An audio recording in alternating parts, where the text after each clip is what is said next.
What's going on, everybody? We, of course, have good, great news today.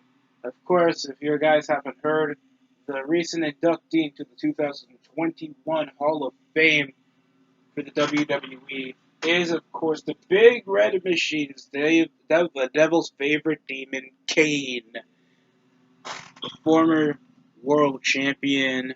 He's wrestled for nearly, I think, 3 decades. Of course, one of the biggest pop culture icons to happen over the WWE, one of my favorite wrestlers. Even though, you'd think Undertaker for recently announcing over his retirement, he would be an automatic first ballot Hall of Famer. But this would suffice, because I love Kane. This is already, too, a bit late, but it happened, so you get what you get, and you shouldn't be upset. So, yeah, Kane's a Hall of Famer, man, and this is just a bit of praise because over everybody denounces over his storylines and over his characters, but if it wasn't for Kane, we wouldn't get much of the Attitude Era as we do, or most of what happened over the early to mid 2000s.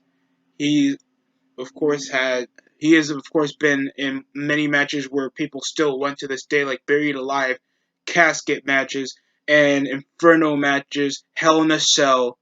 He made those stipulations iconic, the coolest entrance theme of all time, even though most people reminisce mainly about Slow Chemical. He has the most outlandish and interesting mythos in being a pro wrestler and sticking over his gimmick until he had to take off his mask. And even when he was taking off the mask, he was still doing hellacious crap. I still remember his feud with Shane McMahon to this day, and his feuds with Schnitzky, Matt Hardy, and Edge. Like, even though some of them were questionable, they were still memorable. And if you have a character like that still has a satanic vibe and still can be menacing even on and off his mask, with still a good height, he's an underrated talker and most pretense into his promos, and he's always shown himself to be a selfless veteran and even a good person enough to even proceed even in politics and become even the mayor of Knoxville, Tennessee, of his own home. That is a man that already I think has accomplished a lot of times over his life. Even though I saw him over a beer belly when he came back, it's like okay, you're not always gonna see these guys in tip top shape, and there's only gonna be a while until they eventually kick the bucket. And I'm just grateful that at least he's alive to this day, doing healthy, doing what he can for his own state. I mean, yeah, doing something for Knoxville. He still shows up as a constant part of WWE, and he'll always be one of my favorite wrestlers. So yeah, I think there's also Great Khali making it over to the Hall of Fame as well. I think most people are questionable about that because the best accomplishment he did was beat the Undertaker clean, the Punjabi prison, and of course hold the World Heavyweight title for possibly 2 months. At least they did average to hype him over, and I get people would think, oh, the Undertaker should be in the Hall of Fame, but you get the interest, you get the sentiment that the Hall of Fame is already bullshit as it is. Even the NFL Hall of Fame could be perceived bullshit, but it's just over what they think would be good for that certain amount of time. They make the Hall of Fame, not you. They're already a living legend to our eyes, and they should choose when people should be in the Hall of Fame. So that's not under our control. But you get how Great Khali is already perceivably one of the tallest athletes,